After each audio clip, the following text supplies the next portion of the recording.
God's Truth, my book, Durant's Publishing, Pittsburgh, Pennsylvania. 2 Corinthians 12.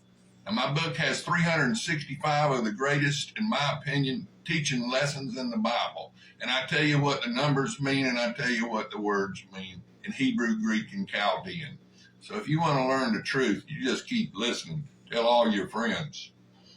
2 Corinthians 12. It is doubtless not profitable for me to boast. I will come to you visions and revelations of the Lord. I know a man in Christ who 14 years ago, whether in body I do not know, or whether out of the body I do not know, God knows, such a one was caught up to the third heaven. And I know such a man, whether in the body or out of the body, I do not know. God knows how he was called up into paradise and heard inexplicable words, which is not lawful for man to utter.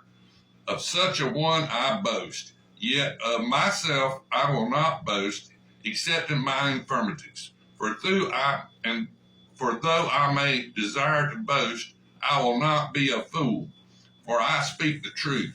But I refrain, lest anyone should think of me above what he sees me to be or hears from me, and lest I should be exalted above measure by the abundance of the revelations.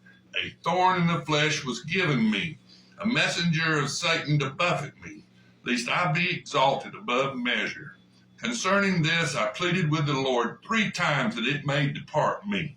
And this is Paul talking.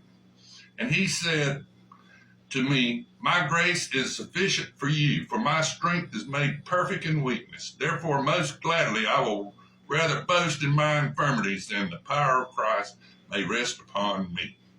A thorn in the flesh was given to Paul. His handwriting was very large and shaky when he signed his letters. Dr. Luke was the scribe for Paul. Dr. Luke wrote the Gospel of Luke, the book of Acts of the Apostles, and Luke was the scribe for Paul on most of his letters, over half of the New Testament. Dr. Luke was the scribe for Paul on most of his letters. Luke wrote the Gospel of Luke, Acts of the Apostles also. Paul was God's chosen vessel, writing much of the New Testament.